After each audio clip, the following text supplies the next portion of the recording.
Hey, so check it. Here in the South, we have a little problem we like to call fruit flies. And I was in Brahms the other day with my family, like, grubbing on some hamburgers. We were gonna get some ice cream, and I look over on the wall, and there's this, like, AC-sized vent thing with this big fluorescent light that looked like we were, like, at a disco dance party. And underneath it were about 1,000,000 families of fruit flies, like stuck to the wall, like flycatcher paper, in Brahms. I'm guessing they were trying to disguise it with the AC type contraption, but has anybody else ever seen that? I mean, I've seen those old school, my family had some of those old school flycatcher tapes that look like film rolls. Does anyone know what I'm talking about? I'm sorry if I'm grossing you out. It just kind of amazed me. I was thinking about it, like how they put that in their restaurant, and if it works. And who invented that? Nah, I don't know. Happy Friday, guys.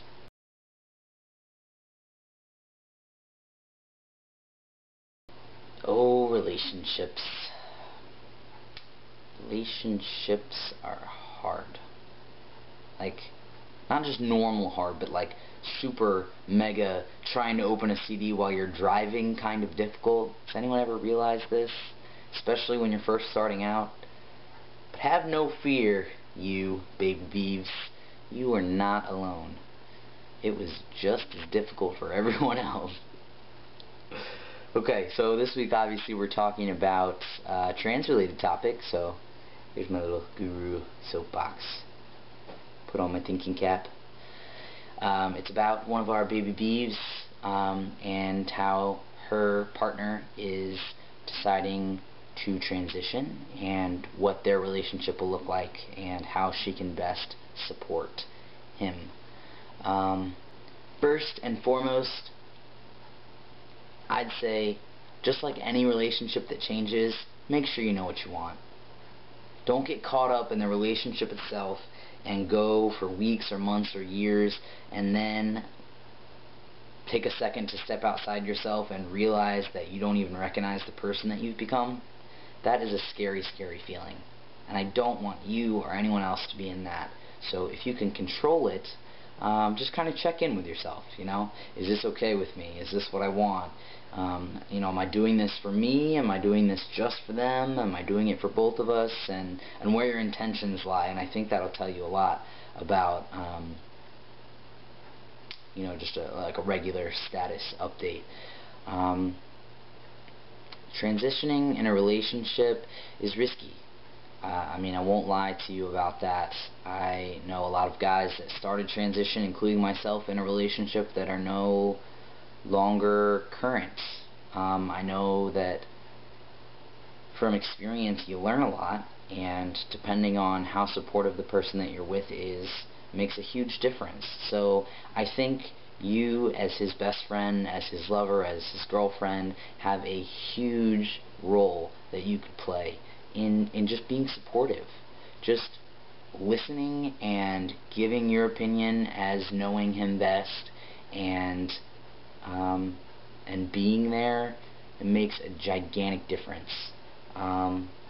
Obviously things are really going to start to change if he decides that he wants to start hormone therapy. Then there's all of that you guys kind of have to jump into together, and it's definitely more than you expect right off the bat. I know I came from a lesbian community and expected to transition while still being me.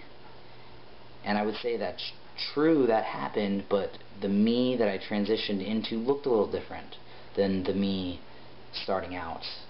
You interact with people differently. You think about things differently. You express yourself differently. And if all of those things are changing all at once, it might be a little overwhelming to you as someone who once knew him very well. So I would say to you, if you guys decide to go forward in your relationship, and I don't know if that's a question or not with him going to college. I know that can all kind of be up in the air, but I would definitely talk about it, you know? Like, this person's not scary. The topic is scary. What you're going into together is really scary, and what he's going into alone, you know, by himself in his head. or with his life is a lot. Know as much as you can about transition itself. Talk to guys and other couples that have gone through it. Seek out people that are similar to you and understand their coping mechanisms and their communication tools. Everybody's a little bit different, and transition is a huge change. You know, it's like when you first came out and had to learn this whole new world that you didn't really know what to do with and you weren't comfortable with. I think if this is really what your partner wants and it's a good fit for him, that you will see him come alive more so than you ever have, and I think that'll be exciting for you because you sound like you really care about him. So my suggestion is to know yourself, communicate with your partner, and learn some about transition. There's a lot that happens that you wouldn't necessarily expect, both emotionally and physically and physiologically. There's a lot of hurdles that you don't necessarily know are coming until you're jumping over them. So try to be ready for that, and come here if you need any help, or if you have any questions. I can at least maybe point you in the right direction. It's a big journey, but I think that you can handle it. And if you can't, then at least it's a learning experience, right? At the very least, relationships are a learning experience. Why do I feel like that's a PBS special? I don't know. Anyway, I am way jealous about the Hawaii trip. Jess, Lori, you guys better enjoy yourselves. Can I tell you that my great-grandmother taught me Hawaiian before she taught me anything else? Yeah, I can say wiki wiki wahine, which means run run little girl. So if in fact you see a little girl and you need to tell her to run from danger or to her mom or anywhere really, use that and think of me. Happy Friday. Peace.